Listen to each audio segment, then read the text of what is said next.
Good afternoon, and welcome to BBC Two.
Welcome to Back to the 80s, the podcast that travels back through time in a rose-tinted DeLorean.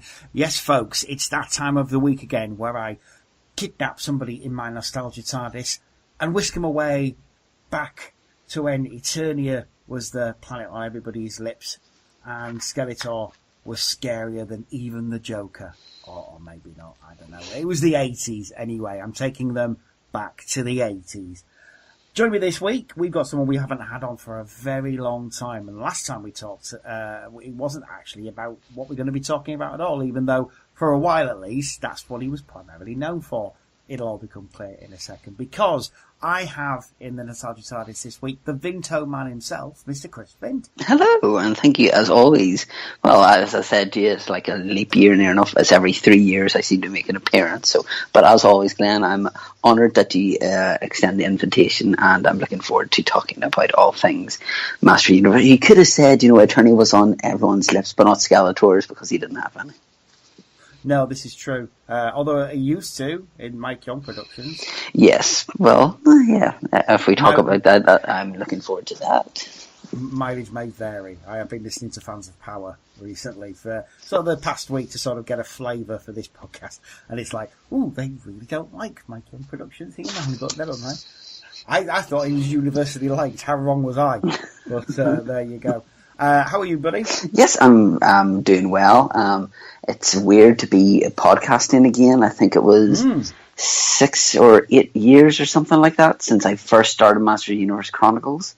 And then that's obviously whenever I met so many wonderful people through Masters of the Universe, and then I'd been on your podcast a few times as well, not talking about things He-Man, but about other things. So I'm excited to talk about He-Man, but I kind of have had to brush up on my knowledge and some of the books and some of the TV series, etc. But hopefully it's still all in the noggin.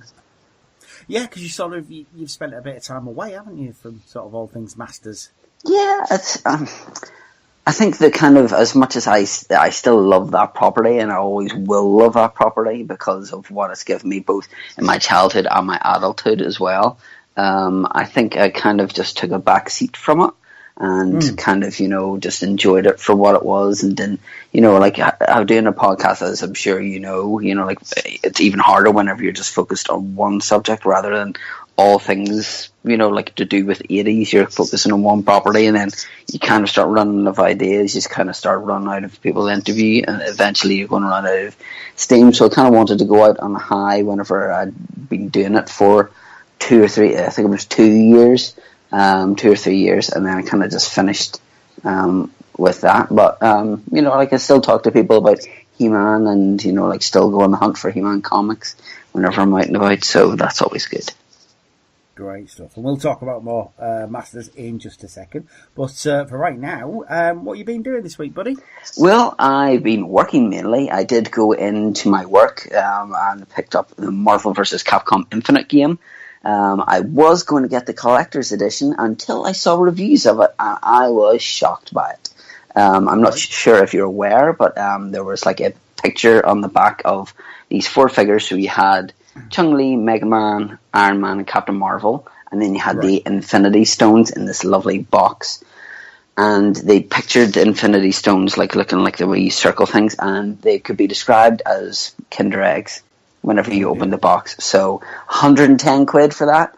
No, thanks. So I just bought the game. I've been playing that quite a bit, and I've been enjoying that. And kind of been, because I've near enough finished my Masters Universe comic collection, I want to move on to some other 80s property, so I'm kind of trying to get the modern run of Teenage Mutant Ninja Turtles, which I've been buying stuff off eBay. So cool. yeah, so I've got the majority of the Thundercats as one as well, so I kind of want to just focus on something 80s related, and just going for that. Excellent stuff. And enjoying the comics so far?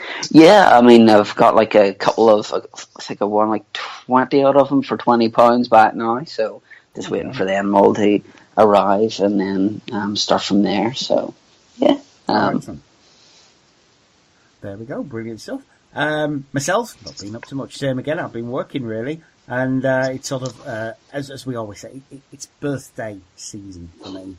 So it's like a couple of weeks on my birthday, so it's one of those things I don't want to buy anything just in case. Yes, yeah. You kind of, that's whenever you put the feelers out and go like, oh, that looks really nice. I'll not get that just in case, but I'll be as subtle as Triple H's sledgehammer and say, I really want that.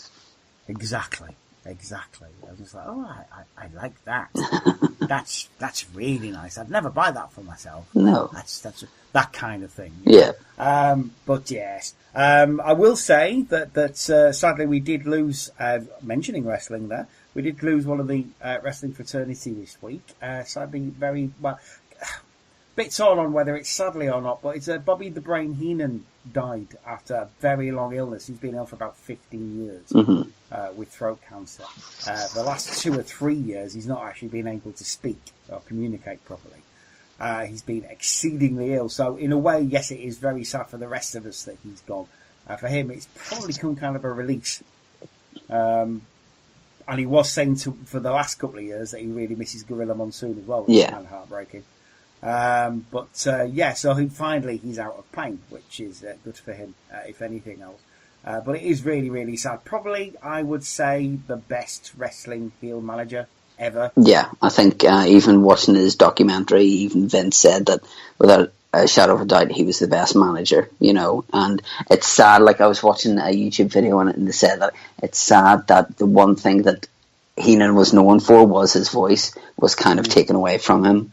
But I'd seen him a couple of times whenever I was at WrestleMania, whenever he's doing WrestleCon, and I just, as much as I loved Bobby Heenan, I just couldn't bring myself to meet him because of how, it's kind of like Kenny Baker whenever he was getting towards the end of his life and how awful he looked, and that was kind of the same with Bobby Heenan.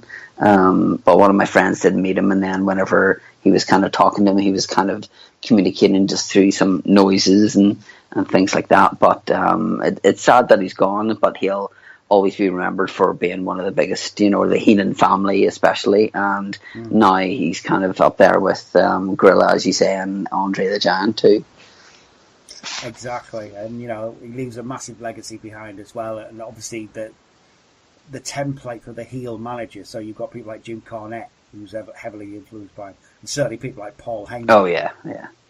Paul Heyman is the modern era Bobby Heenan, really, with his client Brock Lesnar. Absolutely sort of brilliant character that he portrayed, and he was one of the best, and he was one of the best colour commentators. Oh, that 1992 Royal Rumble, whenever he's going in, like, there's Roddy Piper, and then he starts bad mouthing him, and then he's going, I never liked you anyway, you skirt wearing freak or whatever. But yeah, just like certain moments like that, and then just even that primetime wrestling that he used to do with Gorilla Monsoon was just, you could just watch that just for that without the wrestling, and then obviously he had his own chat show as well, which was hilarious. Oh yeah, definitely. And set thing. I mean, that people who watch things like the Miz TV and things like that. Well, that started out with Bobby Heenan's chat show, that kind of thing. So, like we said, massive legacy that he leaves behind, and certainly one of the best across all wrestling promotions. So obviously Godspeed to Bobby, but yeah, what a thing to leave us with, you know? Mm-hmm. Brilliant stuff. So speaking of wrestling, at the moment, enjoying the wrestling? Are you watching it at the moment? I had been I find Raw and SmackDown are quite hard to get through. I find the NXT stuff is probably the best stuff to watch. I started watching that Mae Young Classic and enjoyed the first couple of episodes, and I was working a lot, so I haven't really got back to watching it yet. But the likes of NXT is just great, and then it's sad to see some superstars who get put up, you know, because Bayley was like one of the big stars down there, and then she gets put up, and then kind of they really don't know what to do with her, and that's the sad thing, is that NXT is kind of Triple H's baby, and you see like all this talent that he has and all these people from the indies, and you know, like, would we have AJ Styles, you know, like say 10, 15 years ago? No. We could have had Samoa Joe, but then they wanted to do that Umaga angle with him, and then that kind of fell flat on his face. So I kind of would like to get back into it, but it's certainly nowhere near as attractive now as it was, say, in the Attitude Era. You know, like with the likes of Austin, and you're seeing the same rivalries time and time again. And it's just like, I don't need to see John Cena versus Randy Orton again for the 975th time, or Kofi Kingston versus Dolph Ziggler, or, you know, anything like that. But I think they are trying a few new things. Just obviously, with No Mercy at the weekend, you've got Cena versus Reigns, which is quite. Yes, I've watched the promos of that, and that was good. That was good. It's kind of evocative of the CM Punk stuff that he used to do, the mic drops. And they're sort of breaking the fourth wall slightly. And my favourite at the moment, Braun Strowman, who is just, he's 1994 monster heel Andre the Giant, basically. And I'm really loving it. I'm just liking the fact that I like the wrestling angle, you know, obviously I love it, but I also like big sweaty men beating the shit out of each other. So and plus the fact you're probably loving the fact that Big Show shaved his beard, so it looks more like King Kong Bundy now. Yeah, exactly. He's got an epic beard. But him versus Lesnar is going to be awesome. It's just the two monsters smacking the crap out of each other. Yeah. We haven't seen for a long time in WWE, so that's cool. Excellent stuff. I think we should go to a bit of a break now before we start talking some Masters. So the break this week is from UTV. Complete coincidence. I was looking for stuff around, because this episode, we're recording it on the 20th of September. It will be around the 6th of October this goes out. So I was looking for stuff around the 6th of October, and there was one which popped up on the 7th of October in 1989. So I thought, I'll use that one. And as I'm doing it, I think, hang on a minute, this is Ulster. Yep. Which is quite funny, because if you didn't know, Chris is from Ulster, or Northern Ireland, or mileage may vary. I'm not getting into that one. Not touching it with a barge pole, that one. You're probably best. Pay. Anyway, seeing as we're all ruled by them now in Britain, but there you go. It starts off with a trailer for perhaps the most late 80s programme ever, which was Capital City, which was yuppie drama. Did you ever see it? No, I didn't even know what it was. Whenever you showed it to me, I was like, "What is this?" I don't remember it at all. I remember the last thing on the trailer. I remember that. Thanks for that.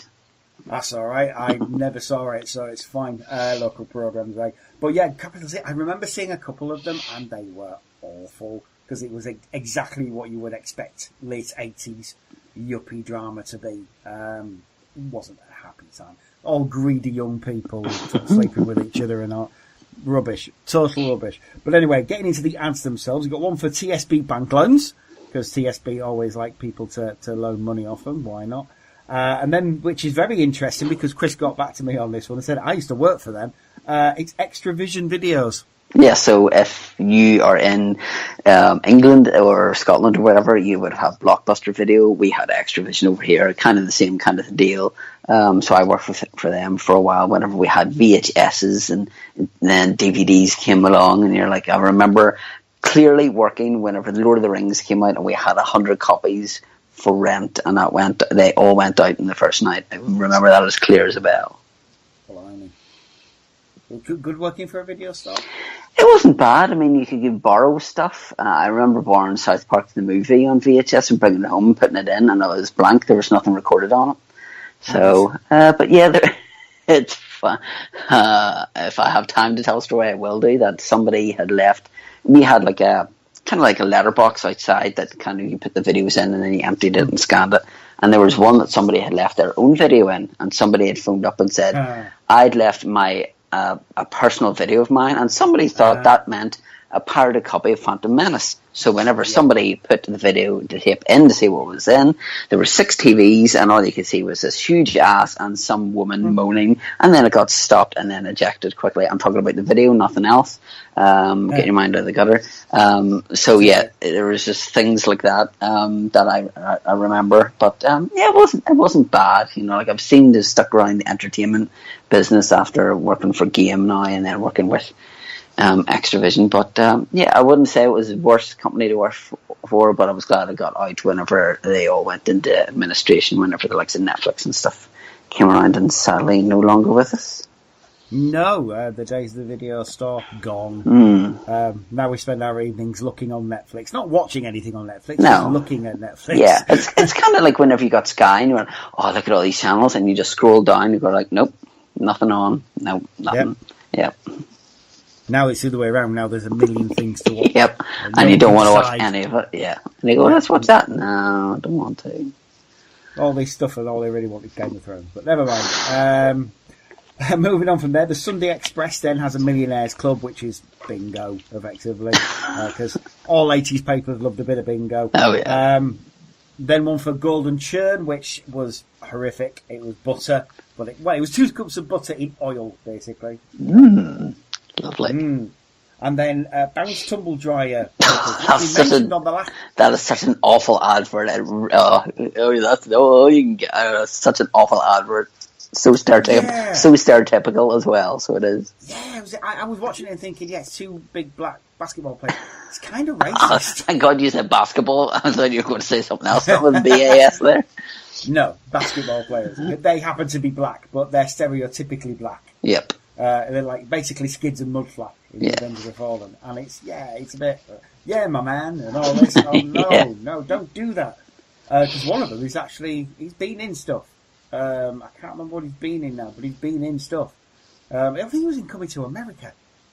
In fact, I'm sure he was in Coming to America. But anyway, then you've got a public information film, bizarrely enough, Practical Ways to Crack Crime, and it's I'm guessing. Look, you've got little inserts which are clearly for the UK, and then you've got bits which are clearly just for Northern Ireland. Yeah, probably don't accept petrol bombs at the door, or don't give people wood for fire, for bonfires on the 12th of July and things like that. One of them is my car going to be all right? And it's like, oh no. Well, that could probably count for Liverpool as well, in all fairness. Well, true enough, but I don't think people in Liverpool were worried about there being bombs placed in Livingston. True. Which they definitely were in Northern Ireland in 1989, sadly, but there you go. You've then got one after that for Galaxy Chocolate. And then, Panache by Lonthoric, because it's October. You need to start thinking about buying perfume for Christmas, people. And don't buy Panache by Lonthoric. It's rubbish. It's like gasoline, for God's sake. And then, alluding to what Chris said earlier about me reminding him of the horror of apparently Ronan on the Road. And which this week features a monk, making covers for wheelchair users so they don't get wet. I mean, that's pretty Father Ted right there. That kind of is, yeah. Just awful. Did that happen often? I don't know, to be honest. Let's talk about something else. Very, very odd. Local programmes. In the UK, in ITV, at that point, you had your main network programmes and you had local programmes. And they're all like that. It doesn't matter what region they are. They're all a bit rubbish, a bit naff, and a bit... These are our local concerns. And, we might think that we all have different ones, but nah. Britain's pretty much the same. No matter which region you go to. No. Northern Ireland just had priests on it and we didn't in Yorkshire. But we would have had certain things that were pretty much exactly the same. And we both had funny voices as well, so, Exactly. Only I was not marketable to America. Ireland, they love it. There's more to Ireland than this. It depends which island they mean, though. Do they mean actual island, or do they mean theme park island? A la 2000 AD, because that's... Did you ever read that? No. Oh, mate, you need to read 2000 AD. It's the whole Judge Joyce, Murphyville stuff. And it was, I think it's Garth Ennis who wrote it, who is an Irishman himself. Yes, yeah. But they basically turned Ireland into a massive theme park, which is all the worst stereotypical bits of Ireland that the Americans like. So everyone eats potatoes. Only they're not really potatoes. They're actually rice shaped into potatoes, because potatoes are now extinct because of the nuclear war.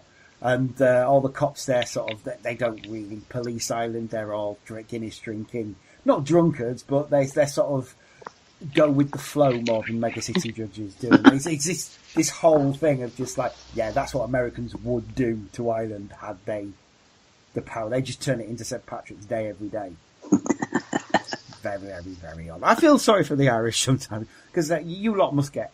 No, we're Northern Irish. We're not Irish. That's down south. You see, you said you weren't going to touch it. I don't want to get irritated, but so just move on. Just say Irish, Northern Irish. Phil probably would have said this to you as well. I live in Wales, so, I get it all the time. We need to leave Britain, basically. We all play rugby and drink beer. That's all we want to do. Brilliant stuff. There we go. So, yeah, well, I'll leave you with Ronan on the Road. Go check it out. I'm sure it's on YouTube. We'll be back in a couple of minutes to talk about some Masters of the Universe. Bye-bye for now. He-Man is here. I'll be right back. Tuesday at 9, Circus on the Warpath. What's the most terrible thing you can do to someone? I think she needs something, and it isn't lunch. I've got a bed. I know. There's probably someone in it. What are you thinking, Declan? That this wasn't a very good idea. Tangled Love in Capital City, Tuesday at 9 on ITV. It's the joking Jeremy and those tiptoeing Golightleys next on Ulster Television on Beatles About. A wedding? Which bank can say the word to a personal loan in just 20 minutes? The bank that likes to say yes. Now at 35 locations. Right across the province. 'Cause Extra Vision's on its way. With more stores opening every week. More videos, thrill, and action too. And plenty more choice for you. The best in family entertainment. We've got it. Extra Vision, we've got it. And now open at Antrim Road, Belfast. Extra Vision. Yeah, we've got it. Extra Vision. This is the man who put his money on odds, and it came up evens, who backed Liverpool and Arsenal won in the last minute. Luckily, this is the man with an Express Millionaires Club card. Start playing in tomorrow's Sunday Express and you could win £1 million. £1 million. Don't miss your chance in tomorrow's Sunday Express. The dairymaid curtsied and went to see the Alderney. Don't forget the butter for the royal slice of bread. The Alderney said, actually, you'd better tell His Majesty that many people nowadays like golden churn instead. The Queen took the golden churn and gave it to His Majesty. The King said, golden churn, and spread some on his bread. Nobody, he said, can call me a fussy man, but I do like this golden churn spread upon my bread. With 2 spoonfuls in every pack, you can taste the butter in golden churn. Boys, are you using the right fabric softener? Sure. I use a liquid softener in my washing machine. Hey, but man, I use Bounce in my Creta dryer. Even my gear's got less static clean, right? I got even less static clean and more fragrance. You see, while your liquid fragrance has evaporated, the Bounce fragrance has intensified in the dryer. Hey, sure has intensified. So what you're saying is I need Bounce in my dryer, right? All right, my man, now you're catching my drift. But that's about all he's catching. Isn't it time you tumbled to Bounce?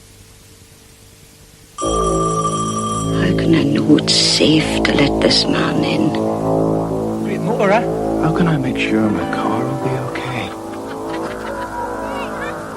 How can I make sure my kids are safe?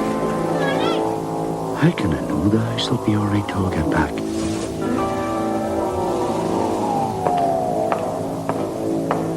How can I be sure I'll get home safely? For your free copy of the new, updated Practical Ways to Crack Crime book, phone free on 0800 26 2927. Crime. Together, we'll crack it.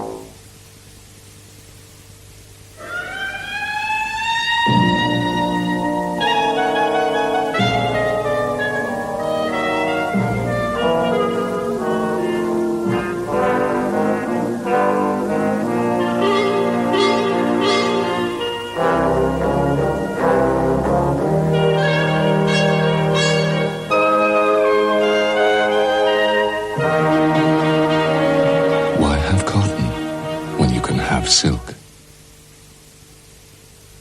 The best things in life cost a little more, but they're worth it. Like new Panache Evening Edition fragrance by Lanthric. Panache Evening Edition, a special expression of the classic Panache fragrance for those very special occasions. Panache by Lanthric.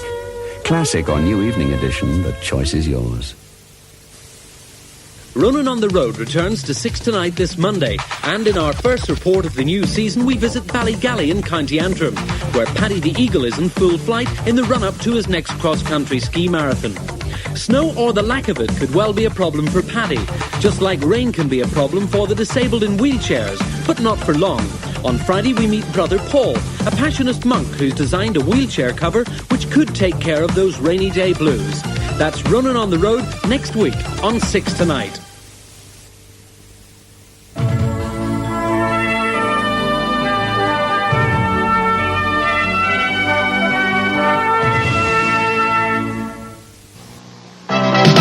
He-Man and She-Ra. And we are back. Hope you enjoyed the ads as much as we did there. So, Masters of the Universe. What is it? Yeah, you've never done anything regarding Masters of the Universe. It's all new to you, isn't it, Chris? Yep. Don't lie. Don't lie. Did a podcast of it. If you have never checked it out, Masters of the Universe Chronicles, it is very good. It just hasn't done it for a long time, as we said at the start of the show. But just wanted a bit of a leisurely chat, really. We've done a podcast about Masters of the Universe already on Back to the 80s, sort of the history of it and all, which I'm sure we'll talk about, but that's not the focus of this. I just really want to know mainly how you got into it at the start, because obviously you've been a fan for quite a long time. Yeah, I was a fan, like, back in the day, you know. One weird thing was that, obviously, back in the day, you know, like, you have your mum or dad taking photos of you, and there was a photo of my sister beside the TV, and Ram Man was on the TV, and James Etock, who is like the Master of the Universe encyclopedia.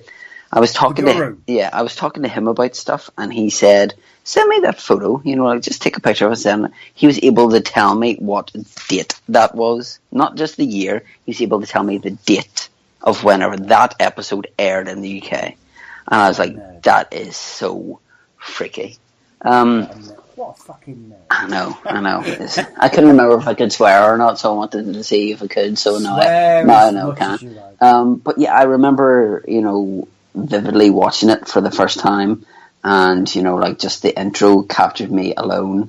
The figures, I still remember going into round where we used to live was a Stuart Miller's, so like a toy master. I remember seeing all the figures there, and I remember actually leaving I think Trapjaw had lost 2 of his pieces.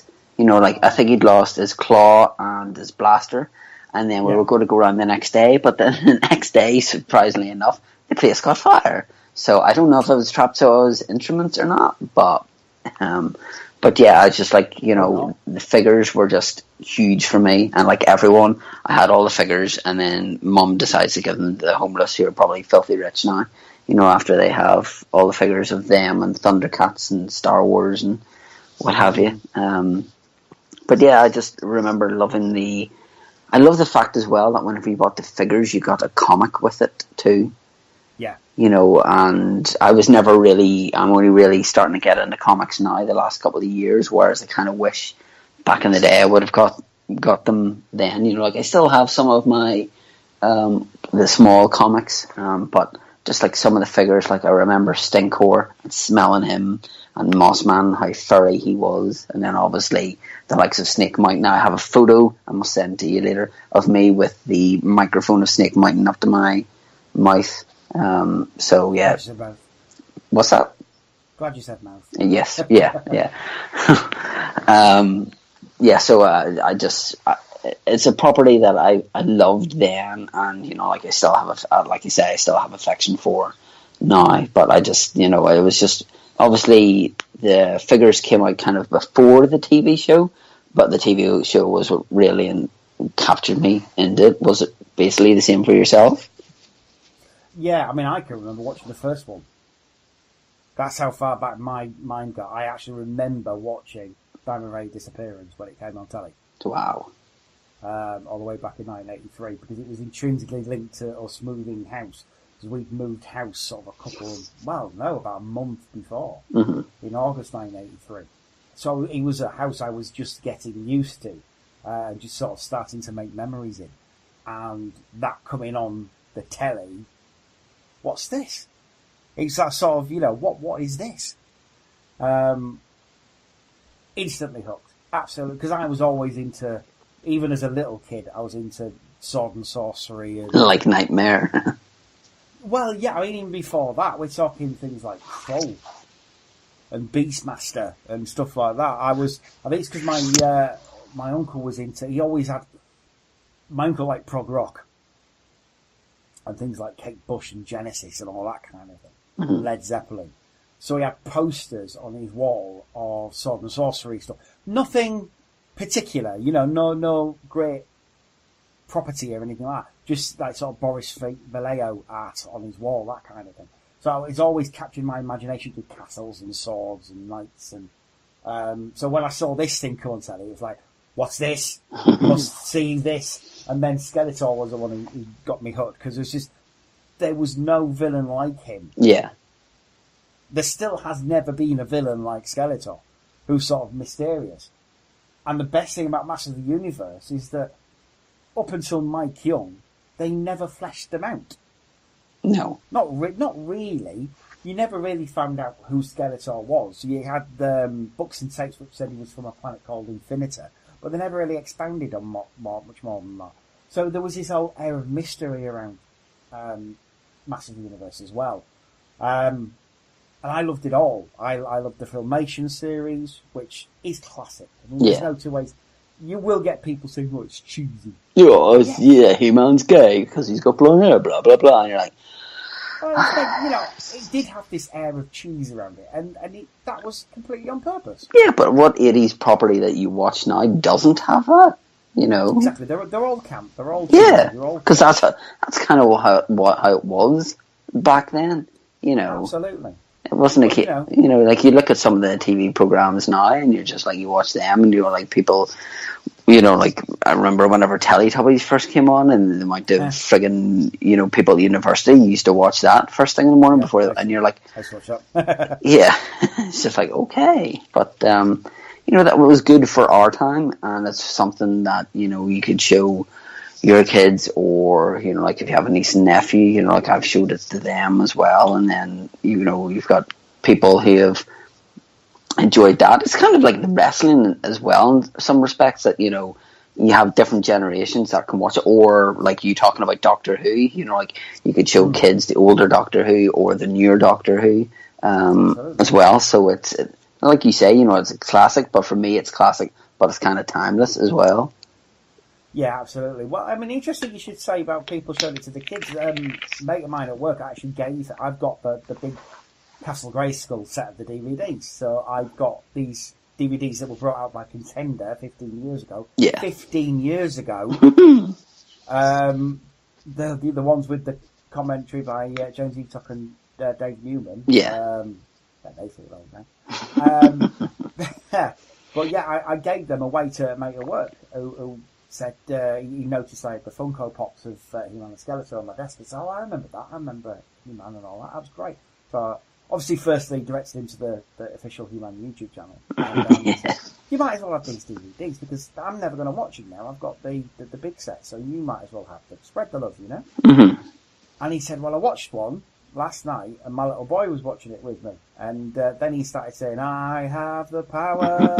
I was like, "Yeah, hooked him young. There you go."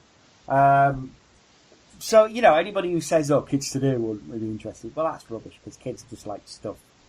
Yeah, because, you know, kids will watch, if their dad says this is what I used to watch, you know, like, it'll be like, oh, well, I'll try it since daddy liked it, or mommy liked it, I'll watch it, you know. Because how many times did we probably, you know, like, I wouldn't have got into Thunderbirds if it wasn't for my father going, like, this is what I used to watch. And that's something, you know, that's something things like Looney Tunes or Tom yeah, and Jerry as well. exactly. You know, or Wacky Races, you know, which you forget how old that is, or, you know, like 69. Yes, something like that, something ridiculous like that. But it's funny you should say that. I was actually watching, try finding it on YouTube, you can't, but you can see the intro of the Perils of Penelope Pitstop. That was 1969. She was dirty. She had a vibrator in her car. She did. Dirt bird. She had a vibrator. But I was like the hooded clerk with Paul Lindoff, Bewitched. I fucking love that guy. He was great. Inspiration for Roger the Alien on American Dad. But anyway, yeah. So kids just like things. If you show a kid a cartoon, they're either going to like it or they're not going to like it. And He-Man has enough action and adventure and humour in it for anybody to like it. It's a classic. But then again, I also like things like the Ladybird books and latterly the Golden books. And the box art for those toys was amazingly just moody as well. So much atmosphere in them. Not like the TV show. And this is the weird thing again you have to get into people's heads is that in the 80s, just because something was advertised in a certain way doesn't mean to say the cartoon was going to be like that or the books were going to be like that. You had to like 4 or 5 different continuities of these things. Yeah, totally. You know, like you look at that box art that either Rudy Obrero and then Earl Norham did, and then you know, like, and then Earl Norham even did like one of the 2002 MVC comics. There's like a beautiful comic art that he did for that, and then I have a funny feeling that his name escapes me. The guy who does like the Indiana Jones posters and things like that. No, yeah, I know. I have a funny feeling that he did one of the comic covers as well, which is just like He-Man with his like kind of arms out at the side. But yeah, like you looked at the box art for the likes of, say, the Wind Raider, or even the art in the back of it up the top. You know, like you kind of had, you know, Leech does this, or you know, Stinkor is making sure that he's, you know, stinks the place out or whatever. But you had all these things here, which are all part of now. You have like all these wonderful books coming out from Dark Horse, and they're all kind of captured in there as well. And then you've got all the mini comics in there as well, which is great. Although they're a bugger to read because they're so heavy. Yeah, that is a really heavy book. We got through it though, did it? Yeah, people like Jim Steranko, the legend that is Jim Steranko. He did artwork for Masters of the Universe as well. So you got all these comic book guys and all. Yeah, like painters. Paul Dini, who wrote some episodes, and he kind of doesn't really talk about it that much now. You know, he kind of shy away from it. You know, let's talk Batman instead. Yeah, he's a bit of a shame that I always think, because he never seems to be happy about the fact that he works at Filmation. So I'm wondering if there's something else going on there. I really hope not, but yeah. But then you get people like Larry DiTillio, who is very happy to talk about his experiences on He-Man, Robbie London, people like that. So yeah, a lot of the writers. I mean, I was telling my friend at work, you know, for a lot of writers, this was their first professional gig. So a lot of writers that are writing television today or writing animation, they started out on He-Man, Masters of the Universe, or She-Ra even. So the Filmation series, like I say, absolute legend. We've got the box art, which was brilliant. And the best thing about the box art, a lot of 80s properties, say Transformers, GoBots, things like that, they had box art, but they didn't really always tell a story. The back of the box art did with Transformers, most definitely, but the front of the box art didn't always. With Masters of the Universe, the box art always started off telling a story. Yeah. But never gave you the whole story. And it was genius in a way, because that's sort of giving you a play pace, giving you a start. It's saying, what happens next? That's up for you to decide. Yeah. I loved that as a kid. I really loved that, because you got this evocative art like the Battle Cat one, with the line of Battle Cats. Yes, have more or than one. I think it's the front of Castle Grayskull, wherever Battlecat doesn't have his helmet on. No, and in fact, Castle Grayskull is inhabited by Skeletor. Yeah. Because the artist wasn't sure. He wasn't told, so he assumed that Skeletor would live in Castle Grayskull. Mm-hmm. And then, as you would. And then some of the earlier ones had Stratos as an evil warrior instead of like a hero as well. Wasn't that the plan? Yeah. I think it was the plan. Same with Zodak as well, wasn't it? Because Zodak was very on the fence. You didn't know if he was good or if he was bad. His package is an evil cosmic enforcer. Yeah, I was like, oh, I'll just give Orko this in the TV show. Like, here, isn't he evil? Mm. Yeah, and then he popped up and he wasn't. He was with Lou Scheimer. Which a lot of people were. Not that there was anything wrong with that at all. Oh, no, absolutely not. It's always nice to hear Lou Scheimer's voice in a cartoon. In the Ladybird books, he was a bad guy. If you listen to Warlord of Eternia, when Skeletor raises an army of trolls and orcs and gnolls, they look gnolls in the Ladybird continuity, Zodak was the general of the army, basically. Mm. And he got sent to the spice mines by Skeletor. Because they were a bit rubbish, and they got beat really easily. If you've never listened to Warlord of Eternia is actually really, really good. It doesn't involve He-Man at all. None of the Masters of the Universe are in it. It's all evil warriors. And it's amazing. And it's also, the thing I love most about the Ladybird community, the Masters of Ladybird stuff, it's voiced. I've never had it confirmed, but I'm 99% sure it is.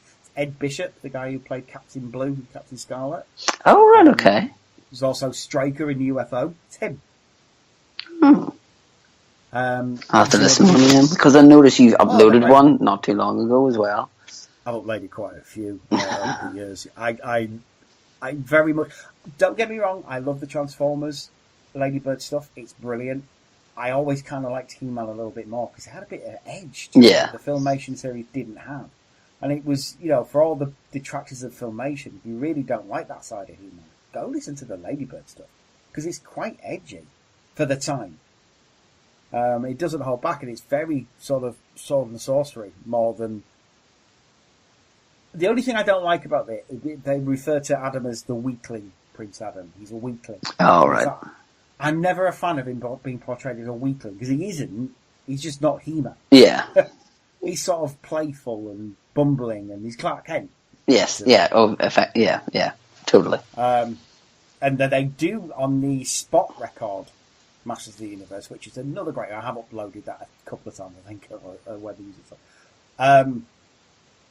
He is portrayed as just playful rather than weak. He's very much.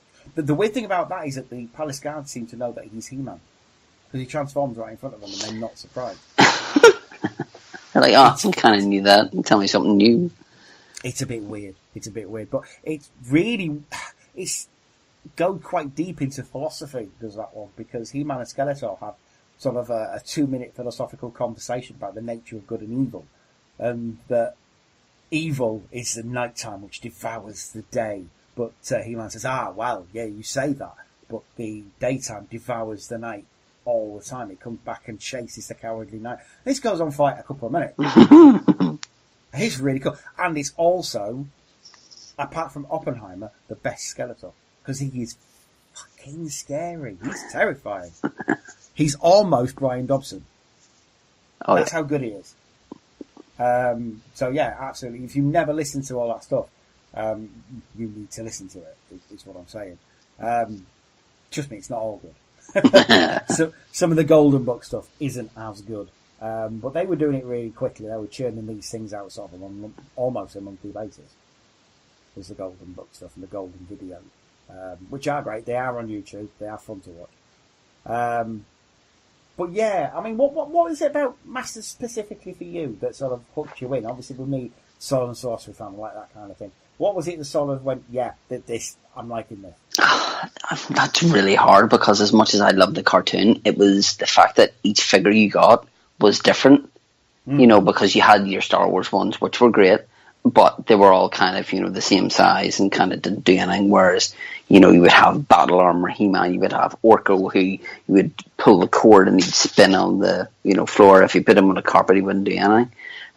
You would have the likes of, you know, the certain vehicles as well, but it was more that I loved having the figures and each one having a different, you know, like a different action feature, and that was just really unique to me, and that was probably what kind of drew me in was, you know, like I probably asked for, you know, like a birthdays and Christmas, I would always probably ask for Master Universe stuff, even whenever I got older, you know, like whenever the other stuff, whenever the 2002 stuff came out, there was a lot of stuff that I got, and I specifically remember my mum and dad getting me a Keldor exclusive, which ironically I had actually won from He-Man.org, so I ended up with two of them.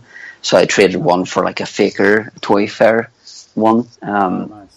But whenever we were moving house, I was kind of downsizing because I had like a lot of stuff. So Jeremy, who you would know very well, bought like a lot of my stuff, and Dom, who you would know very well, bought all my classic stuff off me. So they all went to good homes. But you know, I believe I bought something for you as well.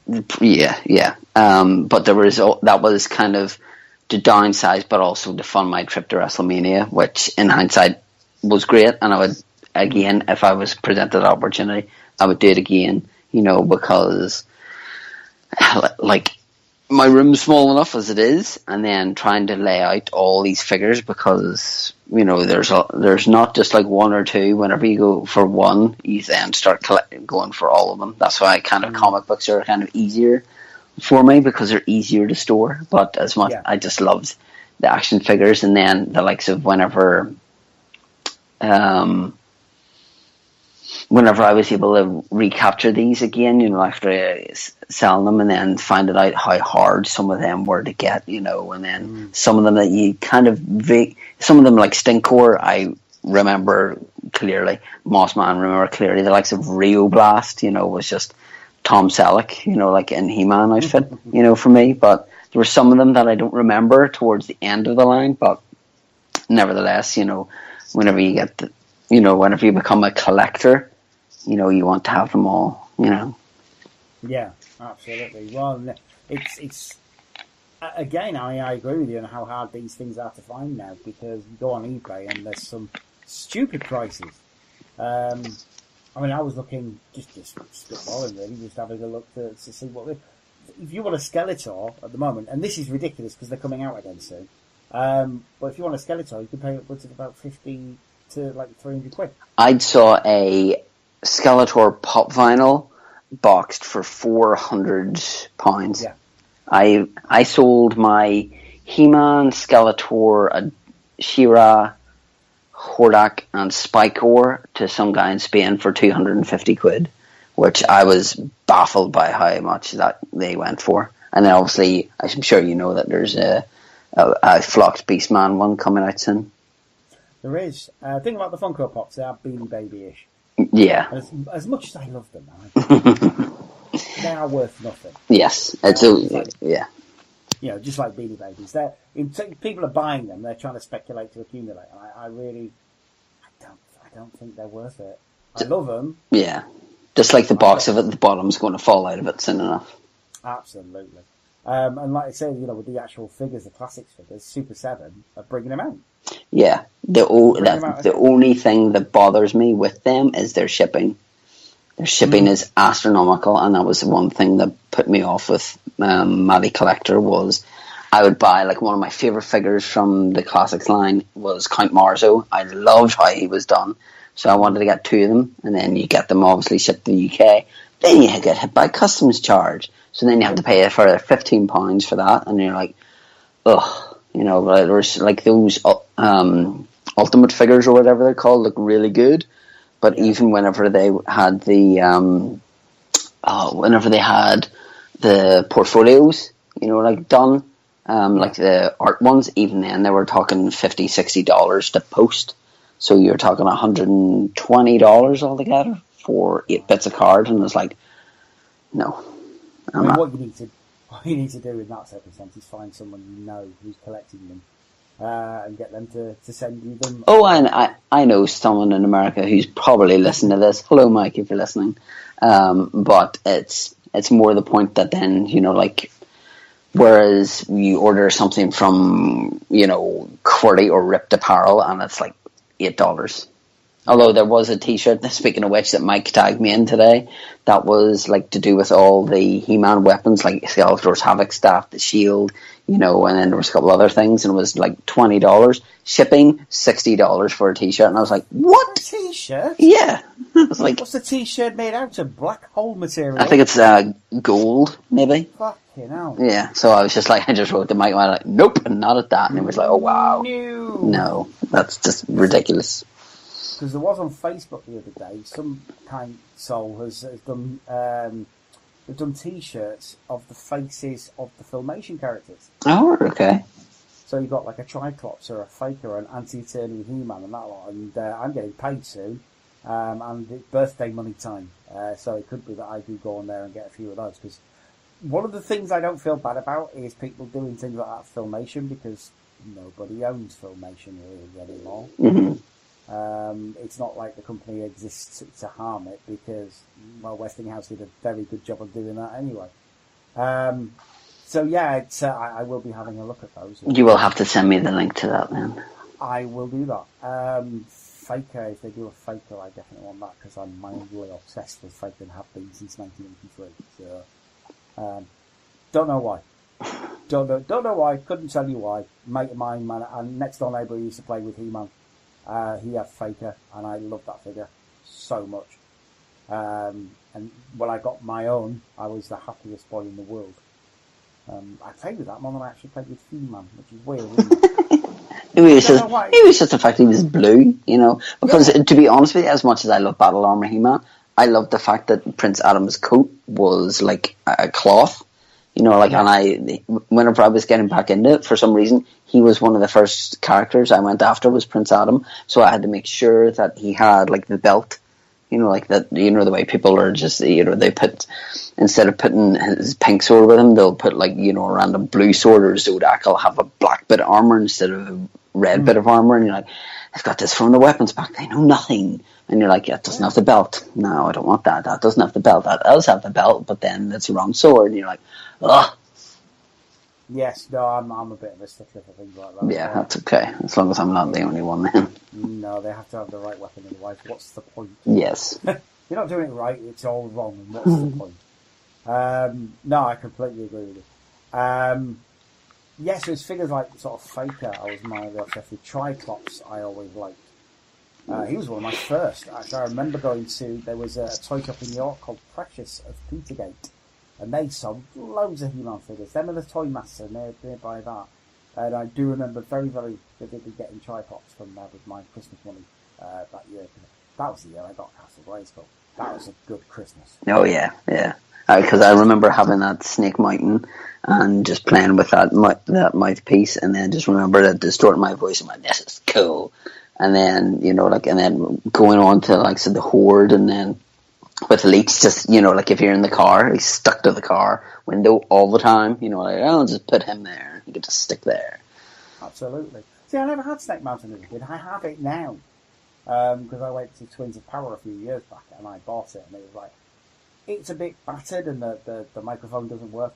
Don't care. Yeah. Snake Mountain. And it was quite a good example of it, and I got it for a reasonable, I think it was like 30 quid, because they sort of said, well, it's a bit battered. Well, I don't mind, I can fix bits on it, and I have fixed bits on it. And it's like, I got Snake Mountain. Yeah, and that's a cool display piece as well. It is. I mean, I'm very lucky. I've got sort of 4 pieces of metal racking from IKEA, so it's in the middle of those, and all my evil warriors. So I've got the old evil warriors on one side. I've kind of seen the backdrop, whenever you've been doing your videos and stuff, and I just like that's where my eyes go to straight away. I was like, I'm not writing the comments how jealous as fuck I am of them, because it'd be like, oh yes, and it'd just give them a bit more. Oh, today's been a good day. So I thought, no, I'll not say that. Might in the next one though, just for that. Nice one. Well, I have been very lucky because, like I say, I bought Snake Old Castle Grayskull I got for like 60 quid off Dom. Yeah. Blanco. And it's like, oh, you can have it for that. And it's like, it's pretty much perfect.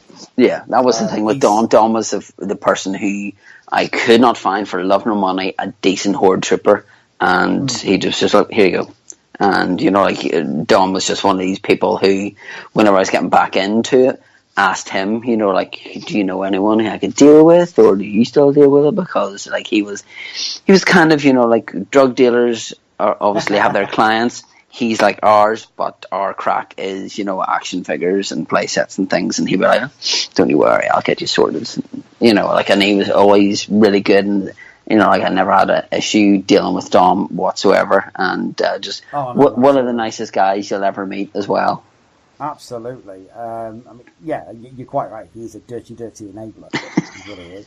And he's kind of like the Private Walker from Dad's Army for toys. Yeah. He knows, if he can't get it, he knows someone will get it. You've got him in the UK, you've got Jeremy in the US, because Jeremy's very much like that. In fact, Jeremy has been very, very kind. I've been looking for a head for Skeletor. Mm-hmm. I have two Skeletors. I've got the one that I bought for you, the original.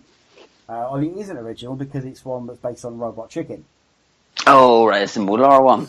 So it's the Molar Yes, Skeletor. yes, that's and right. I've got a Battle Armor. Now, I swapped the heads of those, but I do want a head for the Battle Armor one that isn't one missing a tooth, just for my own personal. I like the head on that, but I'd like two proper Skeletors. So Jeremy has very kindly found me a Skeletor head, which is based on the comic version, the mini comic version of it. Okay. So he's very kindly sending me that over, which is very nice of him. And the only thing he's ever asked for is, I want to do a podcast about G.I. Joe, so we'll be doing that soon as well. Cool. So that's very kind of him, and I do thank him for that. But yeah, Dom's, he was like, I've got something for you. And I said, oh, what's that? He said, Castle Grayskull. I said, that's brilliant. How much do you want for it? And he said, 60 quid. I'm like, what? Yeah. That's like nowhere near what that is worth. That is worth a lot more than 60 quid. I look at eBay, come on now. Especially the condition that it's in, which is pretty much as was. So really, really kind of him to do that. So I was really lucky with that. And then the year after that, I was at LFCC. And I saw a box. And I'm like, ooh, I like what's in this box. And the box was for the 2000X Castle Grayskull. Oh, yeah, I had that, yeah. 25 quid. I'm like, I'm in it.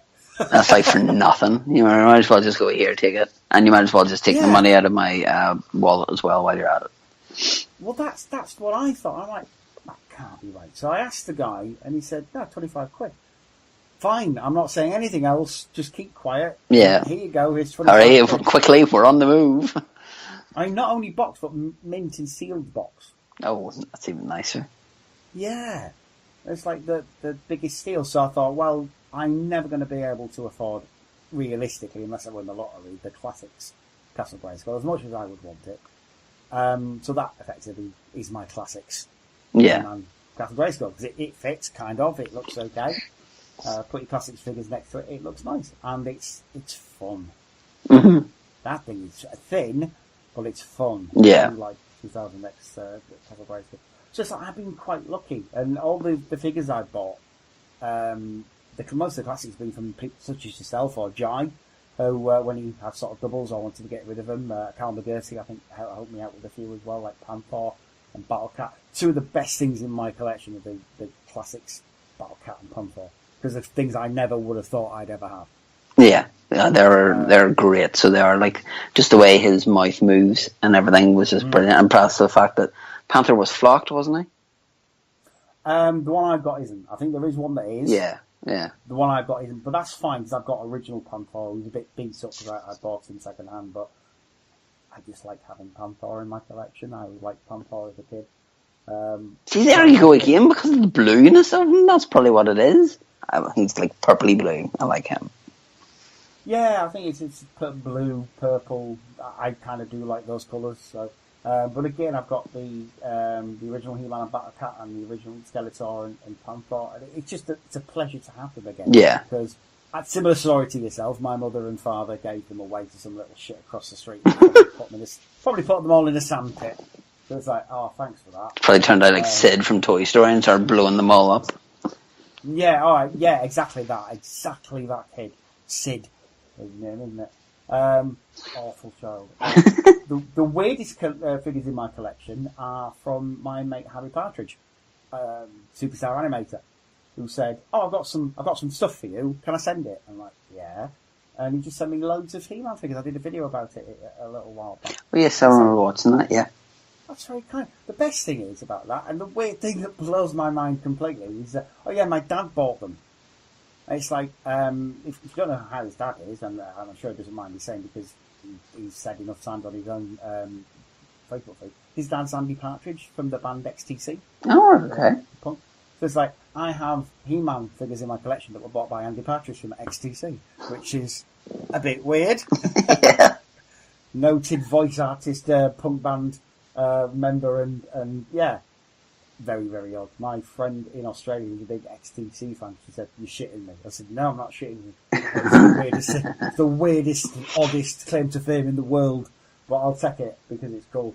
But yeah, I mean, like, I sort of got vehicles in my collection, like Stridor, who I used to have as a kid. That you will find with me, a lot of my rebuying is stuff I had as a kid that I lost and want back, or things I wanted as a kid and never had. Do you have the most pointless vehicle known to man, known as the Dragon Walker? I do, and I love it. It's one of those things that's so bad. It's so bad. It's so good. You know, because you watch it in the cartoon and you're just like, really, you could walk faster than this. And when you have it as a kid, you're just like, this is great because look at it, it's mechanical, it goes by itself. Yay! Absolutely, that's most of the fun, surely. Yeah, it is, but it's just like in the cartoon, you're just like, really? You couldn't have taken something like the attack track instead of that? Like, really? What?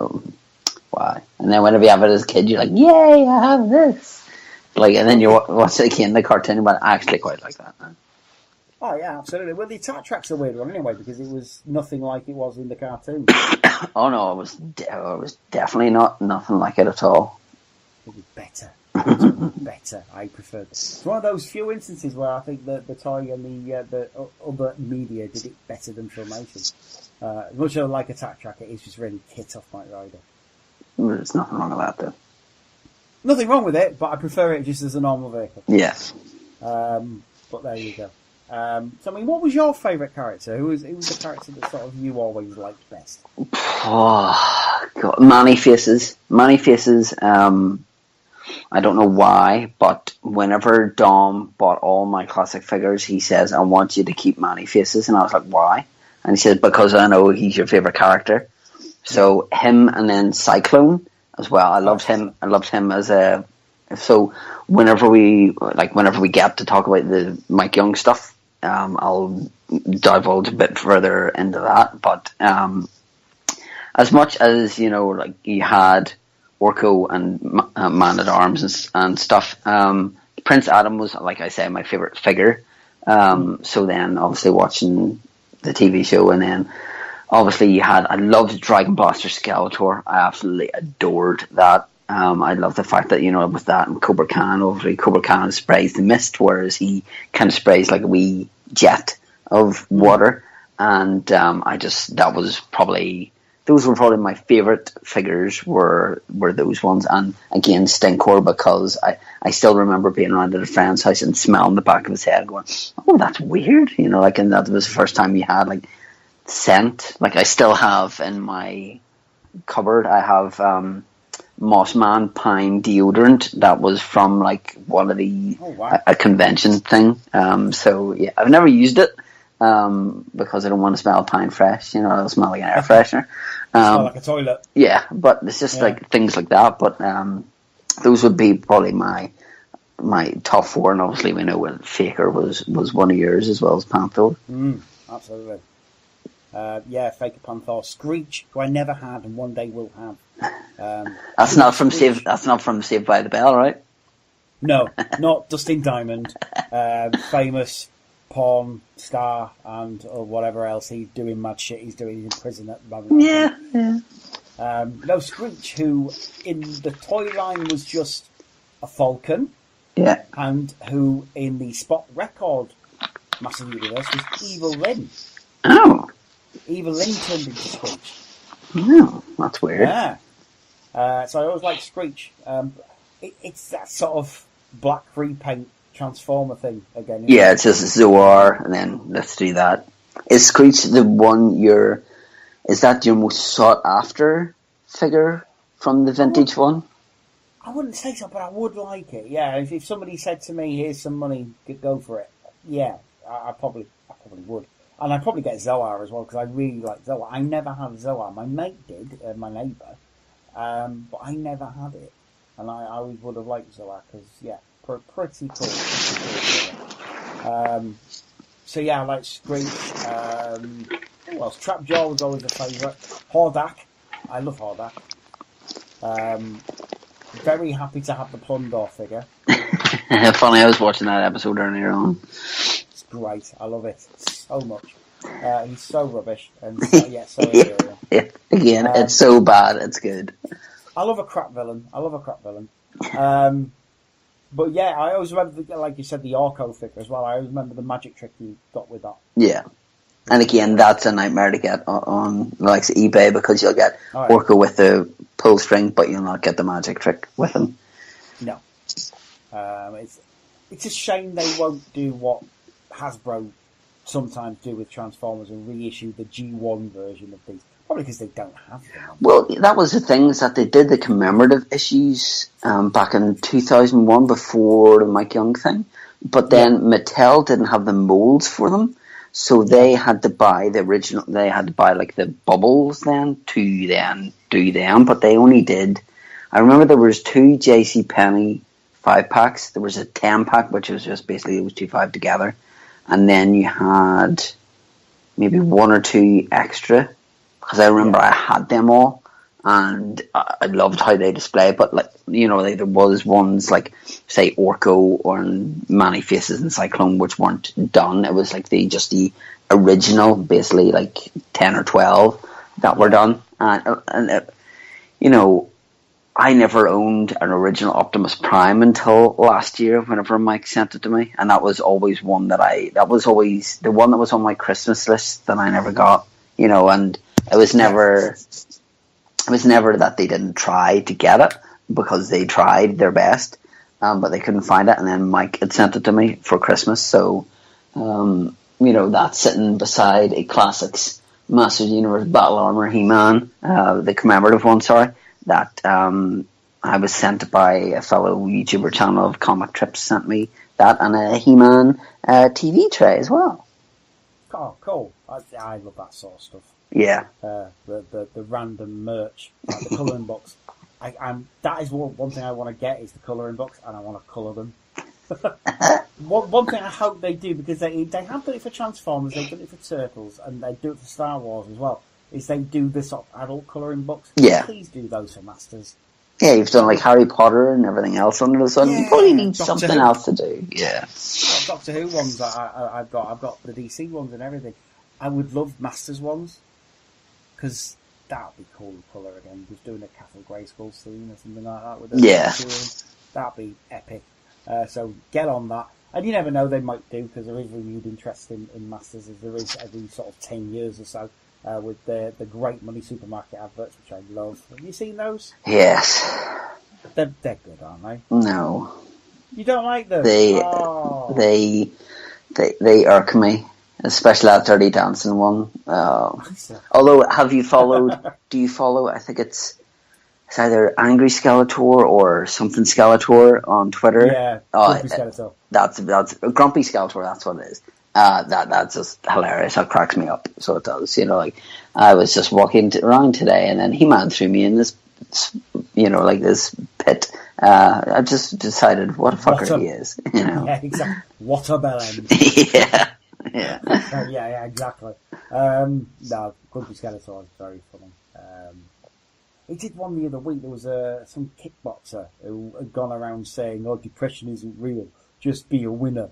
And he basically tweeted him back saying, look, you, pontificating with your shirt off is something that He-Man does. Don't be a bellend like him. There you go. Yeah. Brilliant. Moving on then, we will talk about Mike Young. Because obviously we did bring it up. In 2002, He-Man came back with a cartoon and a new toy line that didn't take off. I mean, it's fair to say it didn't take off like they would have wanted. mainly due to themselves, their own fault. Yep. They didn't distribute very well. Plus, Cartoon Network didn't seem to want to show the cartoon. Plus the amount of fucking variants and reissues. Oh my god. Yeah, lots of them. But otherwise, I liked the toy line because it was 4 Horsemen. It was the first time they'd been involved with He-Man. And the cartoon itself was clever. I know a lot of people don't like it. It is sort of... I am one of the people who do like it. And I'm one of these people who... that just about Pip's Filmation and no more. I prefer this over Filmation because of the backstories, and I love the fact that they got like Larry DiTillio back to write an episode for it as well. And well, it's sort of they fleshed out the Filmation ones. Yeah, they give you know like you said earlier on, you know, like we knew Keldor was Randor's brother and how then he became that. We knew then how the Masters of the Universe were born. You know, like how Cyclone became part of it, how Many-Faces became part of it, how you know, like how then Zodak and things like that. So you had like I remember what like this was before I had Sky or before I remember I was on Sky, and I was on like He-Man forums and people were talking about this, and I was like, I really need to watch this. So this was long before you had DVD burners. I watched it on a video CD. Wow, yeah, that's going back VHS. Old. Yeah, we're old. Yeah, we are. And I can still remember sitting down and you know, like seeing the beginning, part 1. I was like, part 1? How many parts are there? And I just remember being blown away. Obviously, we had Cam Clark, you know, like the voice of Leonardo as Prince Adam. We had his name escapes me now. The guy who did Man at Arms. Gary Chalk. Yeah, who was then He-Man in the New Adventures of He-Man. So we had that, and then obviously you had so many great voice actors in that as well. And then I met Chris Judge at LFCC because he voiced Zodak. You did? Yeah, so I got him to sign a Master Universe comic that had Zodak on the front, and he'd never seen it before. And I was just like, I've never watched Stargate in my life, and the only reason I met him was because he did the voice for Zodak. And he was a very nice man, not how I pictured him at all, because the picture that was behind him looked totally different to how he looked. And let's just leave it at that.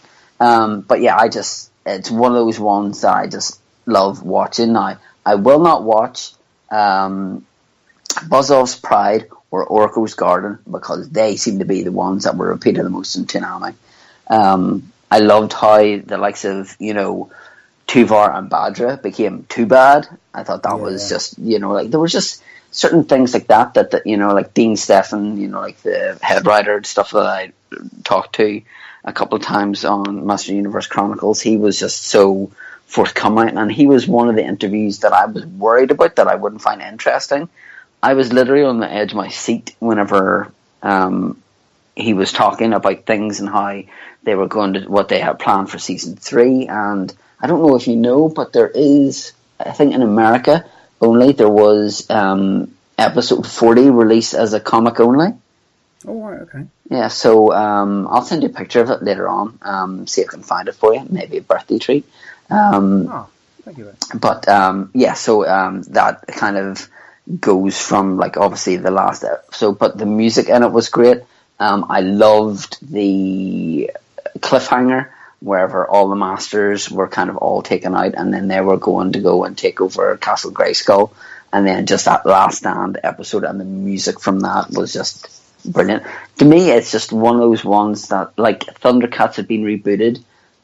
To me, it wasn't really that successful. Turtles, obviously, whenever it got rebooted by Nickelodeon, it was ginormous. And with this, I just really enjoyed this. And then I remember going into Woolworths, and then I had been paid from work, and I had 3 figures in my hand. I had He-Man, Skeletor, and Merman, and it was a toss-up between Merman and Stratos. And I went, and I think I went for Stratos instead of Merman. But then I went back and bought Merman at some other stage. But, you know, finding the likes of the figures and things like that, and then just finding repaints, you know, like, so you had Stratos again on a Master Universe versus Snake Man card, again, because I was a collector, had to have them all.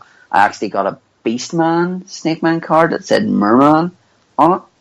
Oh, wow. And then, yeah, it was weird. And then obviously they released like the Staxions and things like that as well. But yeah, it's one of those things that I will probably go and watch once we finish because I just enjoy watching it so much. It's a shame that I don't think they released the DVDs in Europe, did they? They only released them in America. Yeah, and I've got the commemorative collection. I'm very lucky to have that. But I do have that, and it's got some of them on there, and some of the new adventures as well, which we should mention in a little bit as well, because I quite like the new adventures. But yeah, they didn't release them in Europe. They are on YouTube mostly, so if you want to go see them, YouTube's the place. So there's probably other ways to get them, which we won't talk about. Well, if you're not going to make them commercially available, what you're supposed to do, I suppose, but... yeah, it's a crime that they're not on DVD because they were really well done. Like I say, the music was good. It was Joe DeLuca who did the Medieval Dead soundtrack. So it was him who did Riding the Death Coaster and things like that. You had the voice talent, as you said, was brilliant. You had Gary Chalk, you had Cam Clark, you had Scott McNeil as well. A bit of a Stratos' voice was a mixture of Sean Connery. Oh yeah, that was so good. That was so good. That okay, Prince Adam. It was just like, really? Okay. Yeah, it was like weird, but it works. He did Merman as well, who sadly does sound a lot like Waspinator. I say sadly, it's not a bad thing, but it is just weird. And Brian Dobson as Skeletor, who did a really, really great take on Skeletor, because he kind of had the old voice but didn't. Yeah. And he was a lot nastier than he was more like season 1 Filmation Skeletor than maybe season 2. So he wasn't a bumbling fool or anything, and then just some of the scenes in that as well. You know, like whenever he's switching the light up and like night, and then you just see like those things that you knock down 1 and then 2 come back. You know, and things like that. It's just like a great villain. You know, like they made him more evil, more. You know, like this Addictive. So it kind of like with, obviously you had, you know, other people who came before Mark Hamill to voice the Joker, but this was as good as a Mark Hamill Joker performance as Skeletor would get, in my opinion. Oh yeah, it was dangerous. It was kind of, you never knew what he was going to do. No. So you knew something bad was going to happen, but you didn't know exactly. Like the Tuvar Badra thing, like you said, you know, he did that just for funsies. Yep. There was no reason for him to do it, really. The only thing I didn't like about that is that we didn't see Hordak more. We only saw him in the Grey Skull episode. Which I loved. Oh, yeah. It's sort of... I liked it because it made everything make more sense. So when he says, by the power of Grayskull, it's King Grayskull. So it makes... Yeah, that makes a lot of sense. Yeah. For that. He also did the thing I like where they have 2 different actors for He-Man. So you've got young He-Man, then older sounding He-Man. Yeah. Not that John Irwin ever did a bad job, because he totally didn't. No. But I always like it when they have a distinction between the 2. Yeah, especially because, you know, like Prince Adam is a typical scrawny, you know, weakling teenager, you know, like, I even like the part wherever he's running away, I think, from the Snake Man, and he kind of goes, he lifts up the sword and he goes, by the power, and then he can see in the puddle that somebody's coming and kind of puts the sword away and then runs away. And you're like, oh, right, okay. You know, so they did act that up very cleverly, but there was a lot of, like, different throwbacks, you know, like you had the Dan Red disappearance, you know, whenever you go, like, looking for this, and then, like, and then they go, like, see, broken.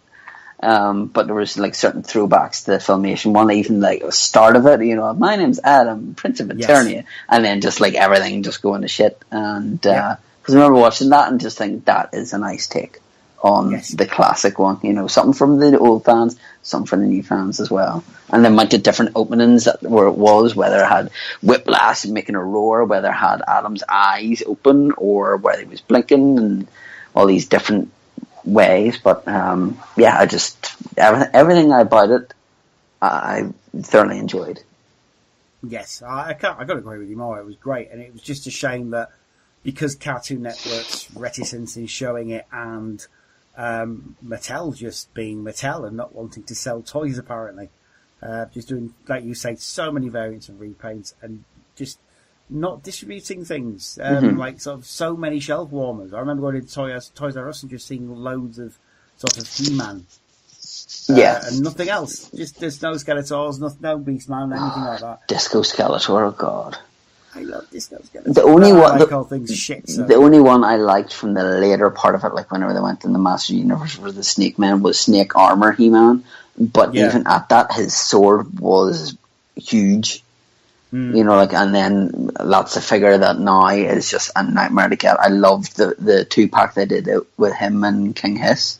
But again, I loved how they brought the Snake Man into it and everything. I'm getting really nerdy and really excited talking about this, which is good.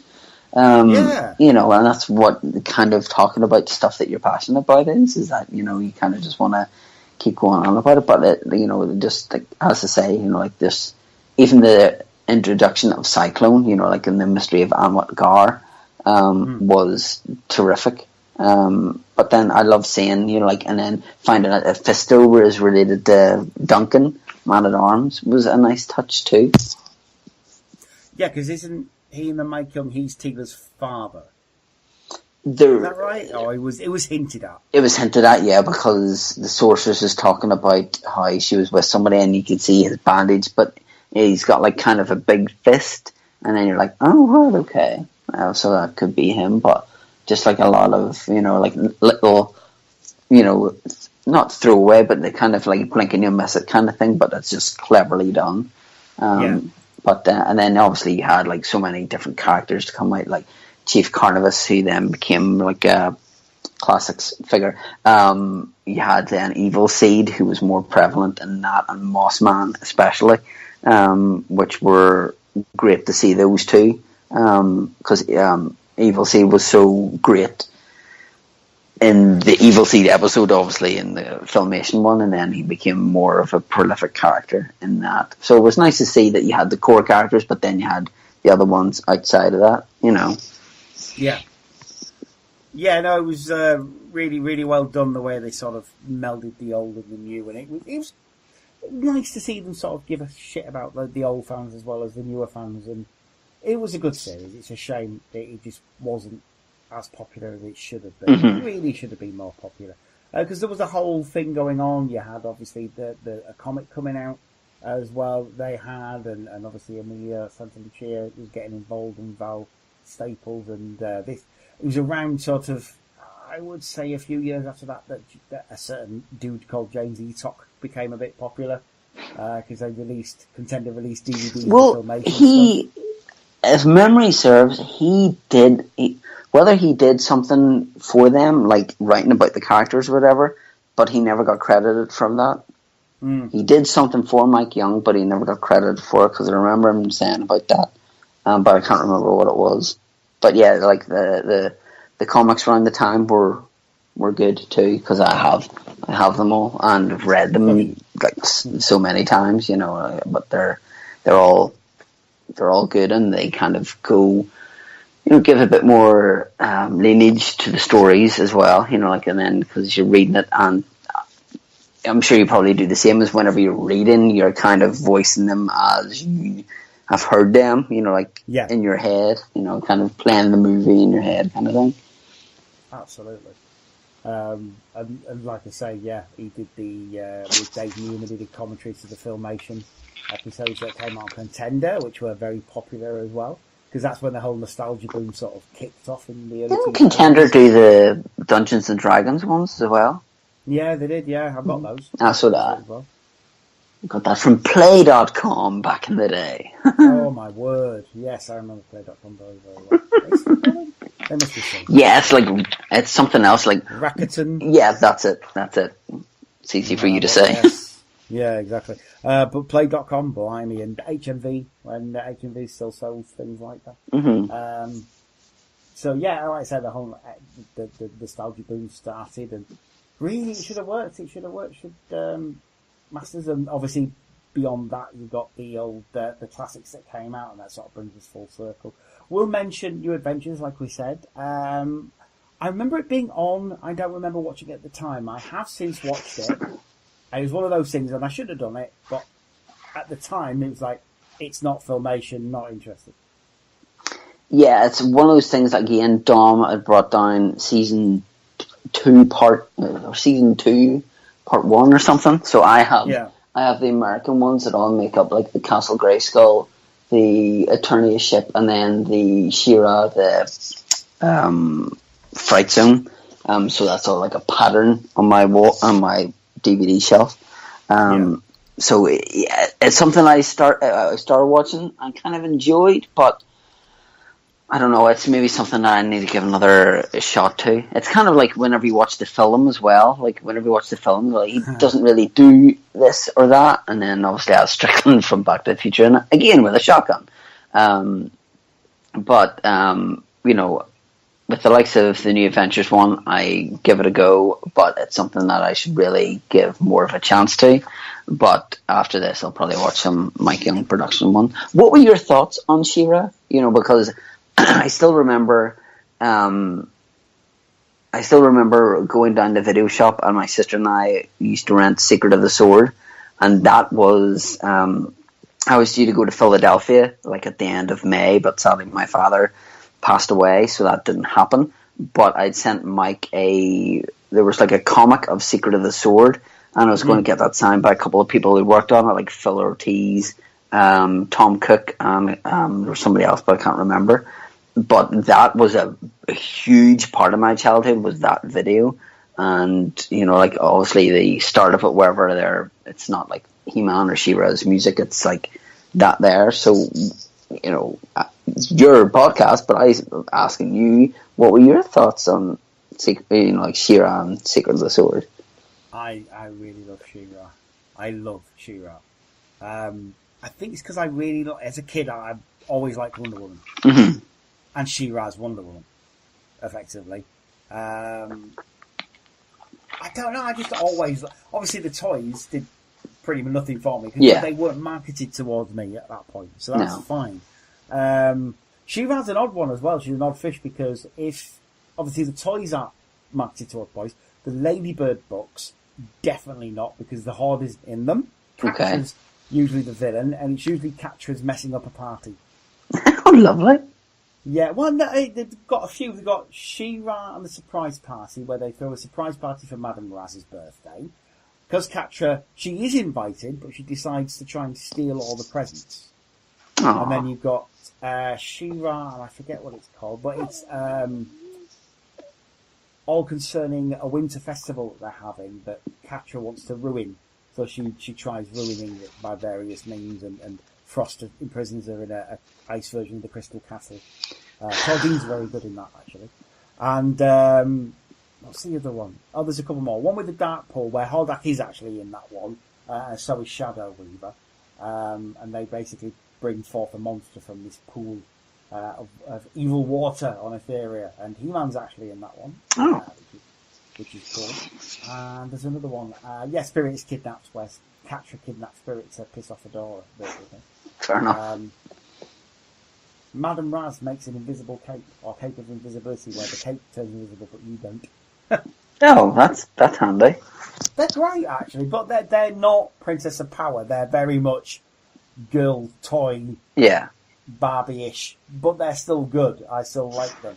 I think the Filmation series, you have to understand that Lou Sharma said, I ain't doing no fucking stupid girl shit, Barbie shit. I'm just going to make it He-Man. But with the Princess of Power, because strong female. I think Erica might have had something to do with that decision. I'm just saying. Probably, yeah. I think you could be right there. I have the feeling she had a lot of creative input to She-Ra, and rightly so. Yeah. I love it. It's a great series, because, like I say, it is just Wonder Woman or Xena or anything like that, and always a fan of that kind of stuff. Plus, She-Ra was a badass. Yes. Whenever I was talking to Larry DiTillio,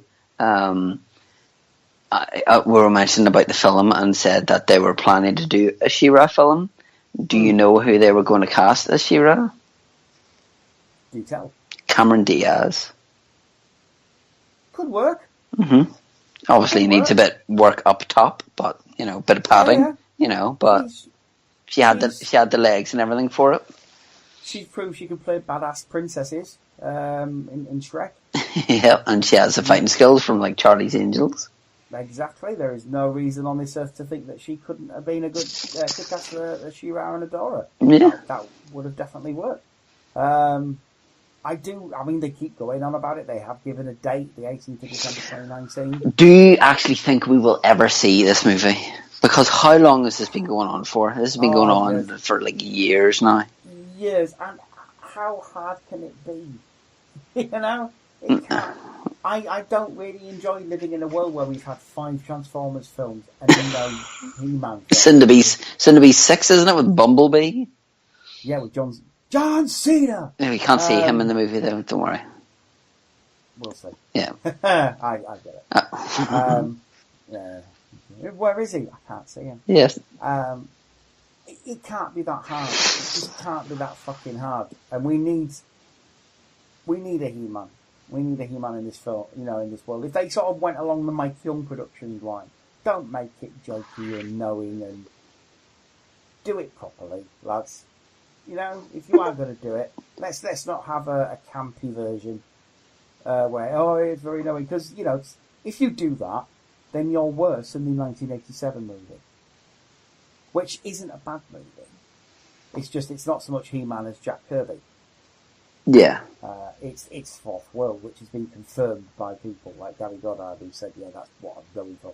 So, that had more of a remissivity than what they may be planning. So we'll see. I am very interested to see who they cast as He-Man and who they cast as Skeletor, because you're going to have a big job to get better than Nightline Geller.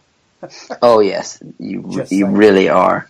Even if you were to just put him in there as a little cameo, like the way they did in Power Rangers with Tommy and Kimberly. Yeah. But we'll see if we ever see it. I hope so. David Goyer is doing the script, so that will be interesting. But I think it's silly that we don't have a He-Man film. Or Thundercats. I think Thundercats, these are things that they're no-brainers. Mm-hmm. We've had, 5 Turtles films all told. Yeah. We've had 5 Transformers films. We've had Power Rangers now. We've had 2 G.I. Joe movies. We've had no He-Man film. Or She-Ra film. Especially with Wonder Woman doing so well. It's a no-brainer to do a film about a strong female superhero. Yeah, you hit the nail on the head, but Hollywood just seemed to not. Yeah, and I'd be lying if I said that Mattel probably aren't pushing for it. Yeah. It's work, and they seem not to want... Mattel are a weird company. They seem not to want to sell toys. No, it seems to be like so many films about just like if somebody rings, nobody's here. Okay, nobody's here. Kind of like the lights are on, but literally everyone is hiding under the desk because they don't want to do any work. They're basically Marvel in the 90s. Yeah. Well, it's the same way with like Universal. Don't want to seem to give the rights back to Marvel for Hulk, or why don't Fantastic Four and X-Men go back to Marvel, since the films that have come out of Fantastic Four have been anything but fantastic. I think X-Men they don't want, because they seem to be killing off the X-Men universe in Marvel. I don't think they really want it, and Deadpool they could probably be doing without. They'd rather somebody else did it. Yeah. Fantastic Four, I agree, should definitely go back to Marvel. And just make a Fantastic Four film. That'd be nice. Just any Fantastic Four film. Because at the moment, the best one is the Roger Corman one. And I don't really want to live in a universe where the Roger Corman Fantastic Four film is the best one. No. That's kind of saying like that would be like in a universe saying where Spider-Man 3 is the best Spider-Man. Or Nicholas Hammond's Spider-Man is the best Spider-Man. Or Nicolas Cage as a Superman would work. But anyway. Yeah, exactly. While we're talking about He-Man, obviously you probably would have seen like on Netflix, I think you've watched that Turtle Power documentary. Yes, there is a Masters one, isn't there? Yes, that's what I was going to allude to about the Power of Grayskull one. I have backed it, and hopefully will get my DVD on the end of December. Once I finish watching it, if you have not backed it, I will let you borrow it so we can have a look at it and see what you think yourself. Oh, that'd be very kind. I have heard things about it. Yeah, the guys, Rob McCallum, I think his name is. I actually had a message from him back in the day whenever I was doing my He-Man podcast, and he was talking to me about that, like, I really love your He-Man podcast, blah, blah, blah. So he's obviously done that, the Turtle Power documentary. He's doing this one. He's done one called, one to do with Nintendo, where a guy basically goes out and around America to try and find all the original Nintendo games that ever came out. And I can't remember what it's called, but I bought that from like Vimeo or whatever. But he's quite prolific with doing these documentaries. So I know that they had it near enough wrapped, and then they got Frank Langella. So they've been to interview him. But this seems to be a good documentary thing, and there's one that they wanted so much money, and it well exceeded that, so it did. I would have went for the Blu-ray, but the Blu-ray was just I had to pay $70 all in for the DVD signed, but this gives me all the extra features as well. So yeah. I'm really watching documentary things about that. Obviously, with the American DVDs, you have documentaries on that to do with how they came up with the scripts and taking the piss out of the Greatest Show in Eternia and things like that. But yeah, it's just it's something that I'm really. God, I funded that in February of 2016. My God, wow. But they keep doing updates and things like that, so I know it's coming. I can have a couple months, so I'm excited for that. Excellent stuff. No, I mean, just very, very quickly before we start wrapping up here, Frank Langella, one of the nicest men in the world, and somebody who was very, very happy to say, yes, Skeletor is one of my favourite roles. Great. If you actually see, there's a few interviews with him where he says, yeah, I did it for my 4-year-old son at the time, who loved He-Man, loved Skeletor. And I thought, I'll do it for that. And then he says, yeah, it's actually one of my favourite ever roles. I had a blast playing Skeletor. Would do it again in a heartbeat. Awesome. That's fantastic, because there's so many people distanced themselves from that film. Dolph Lundgren being one of them, until he started not being as much in demand in Hollywood and needed to make money. Oh yeah, I love playing it. I love doing He-Man. Yeah, give me all your money. Oh, I'm an Arrow now. That's brilliant. So before we go, there needs to be one question asked, Glenn. Are you a fan of the Christmas special? I love the Christmas special. I don't understand anybody not liking the. Number one, it's Christmas, right? Number two, Skeletor says, "I am not nice." It's fantastic. I watched it a couple of years ago, and I honestly thought it was longer than what it was. I remember putting it on, and it was over, and I was like, I thought this was like an hour and a half, and it's not. Maybe just felt longer. Maybe it did, yeah.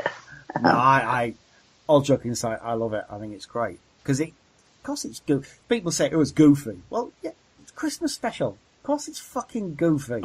Supposed to be goofy. It's Christmas. But then Elf, the Will Ferrell one, that's obviously based on, a true story.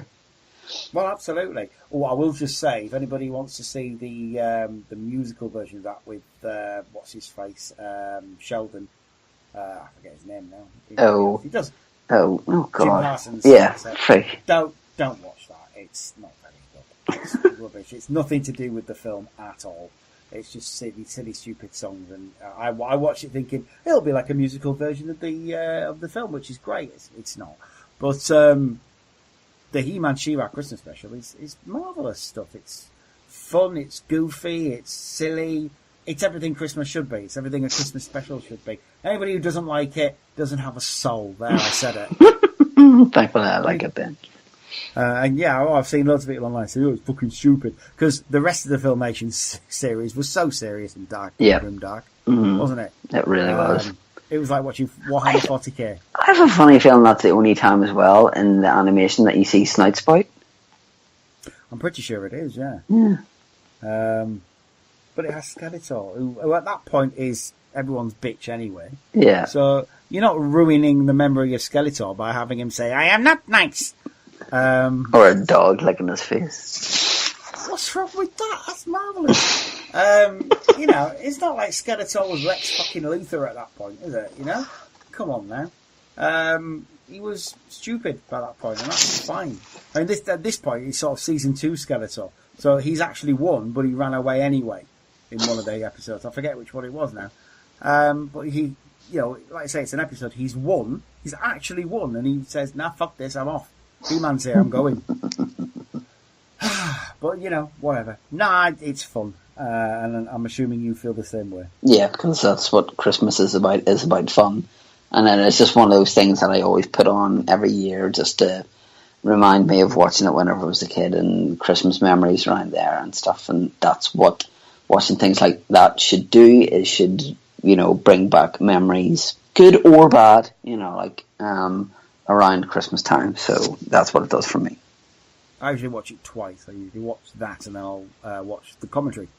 Oh, right. I've never watched it with the commentary. I should do that. It's on YouTube.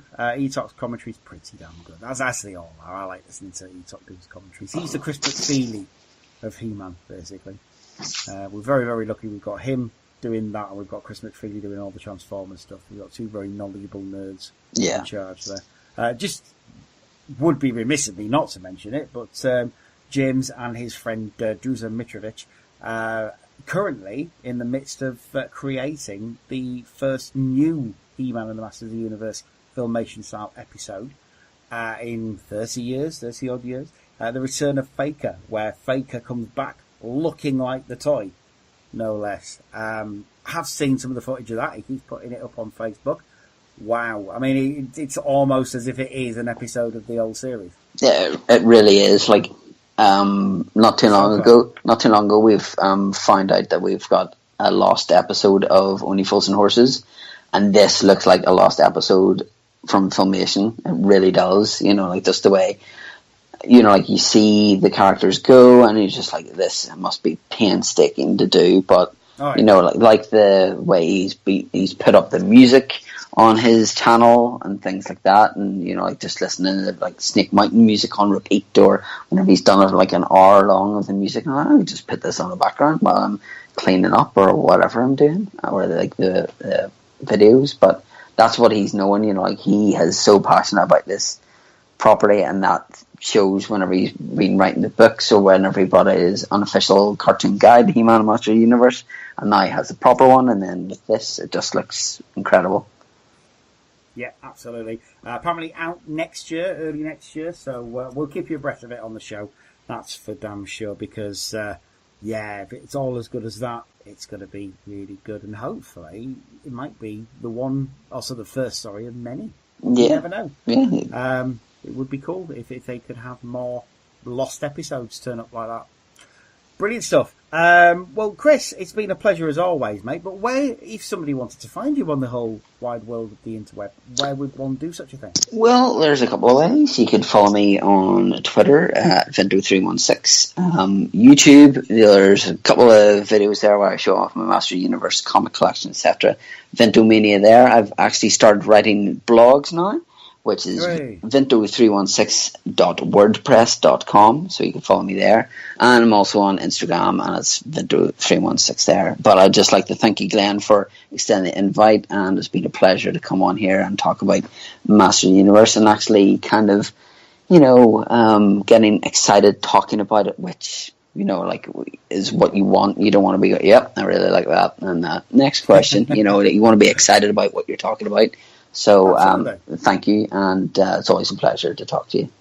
Oh, definitely. Well, it won't be so long next time. We'll get you on in the next couple of months or so, because you've always said to me you wanted to talk about Auf Wiedersehen. Oh, it's one of my favourite TV shows of all time, and it's something that I really want to talk about. So whenever you need me, I will do my best to be there for it. Absolutely. Well, like I said, we'll get you on in the next couple of months to talk about that, because, it's a great show. It's one of those shows where it's dated, but that's okay because it's of its time. Yeah, but it was never meant to be a show that was, not meant to be of its time. It was meant to it's like a photograph of that era. It's more a realistic TV show for its time, and it still holds up today, in my opinion. Fair enough, there's certain things that they cannot get away with, but even on Only Fools and Horses, there's certain things there that they say that you definitely cannot get away with these days.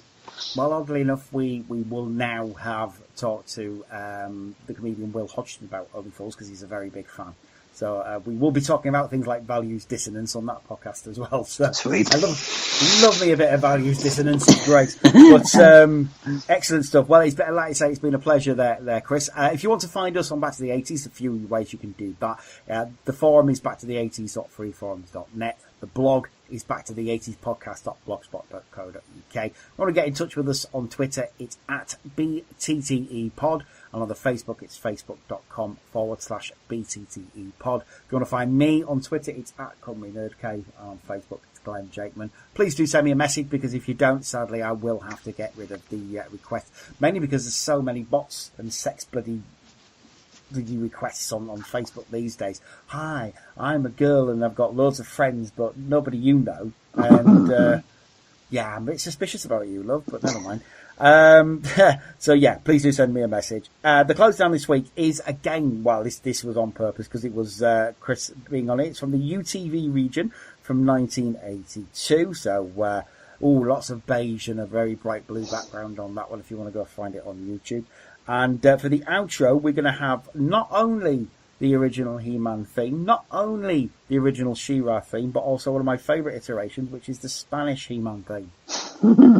Love me a bit of that. The guy who performed it in the 80s is still around in Spain. He's still a pop star. And he goes around and one of the biggest requests you get is to sing the He-Man theme. Wow. So he still does it. His video of him on YouTube still singing that theme, and people go mental. It's great. So yes, that's what it is this week. Again, Chris, thank you very much for being on. We shall see you next week. Until then, say bye-bye, Chris. Until next time. See you later, guys. Thank you for listening, as always. Bye-bye for now. And the Masters of the Universe. I am Adam, Prince of Eternia and defender of the secrets of Castle Grayskull. This is Cringer, my fearless friend. Fabulous secret powers were revealed to me the day I held aloft my magic sword and said, "By the power of Grayskull!"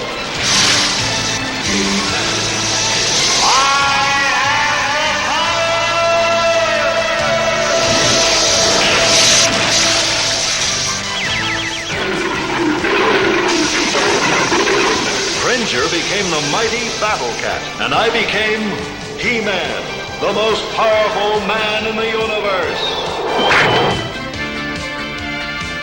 Only 3 others share this secret. Our friends, the Sorceress, Man-at-Arms, and Orko. Together we defend Castle Grayskull from the evil forces of Skeletor.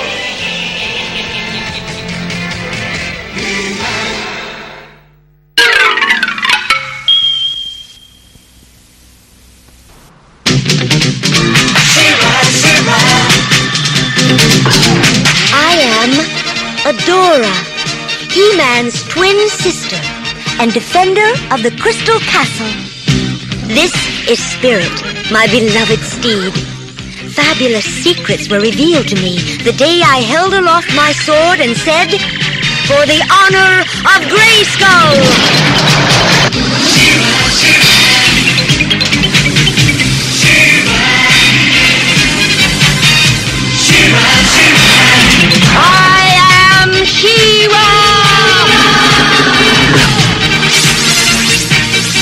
Only a few others share this secret. Among them are Light Hope, Madame Raz, and Cowl. Together, we and my friends of the Great Rebellion strive to free Etheria from the evil forces of Horda!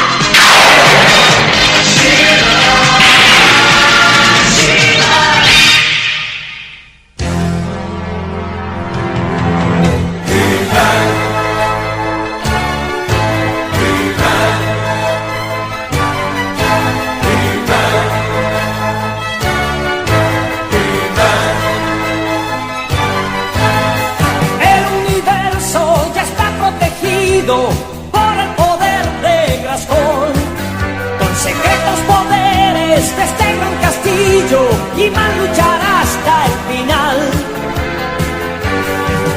He-Man, He-Man.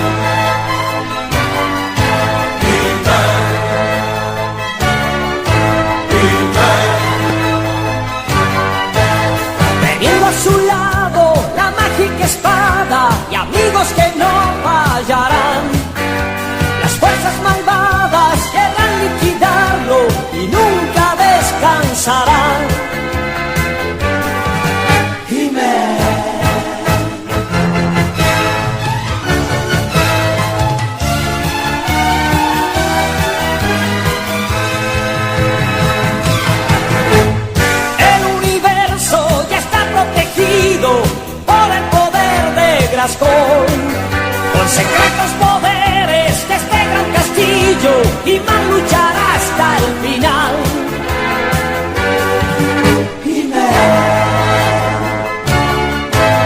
Teniendo a su lado la mágica espada y amigos que no fallarán. Las fuerzas malvadas querrán liquidarlo y nunca descansarán.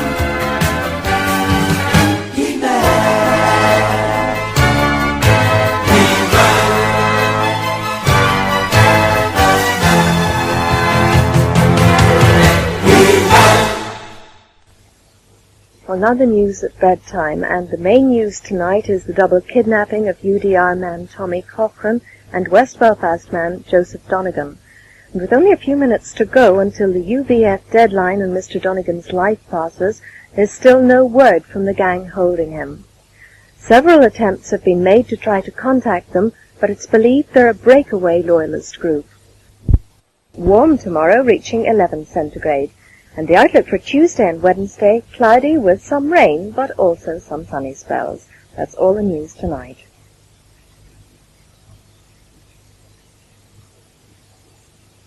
That brings us to the end of broadcasting for another weekend here on Ulster Television. I do hope that you enjoyed our programs. We'll be back on the air tomorrow with programs for schools, and as this is half-term week, we'll be repeating last week's schools programs.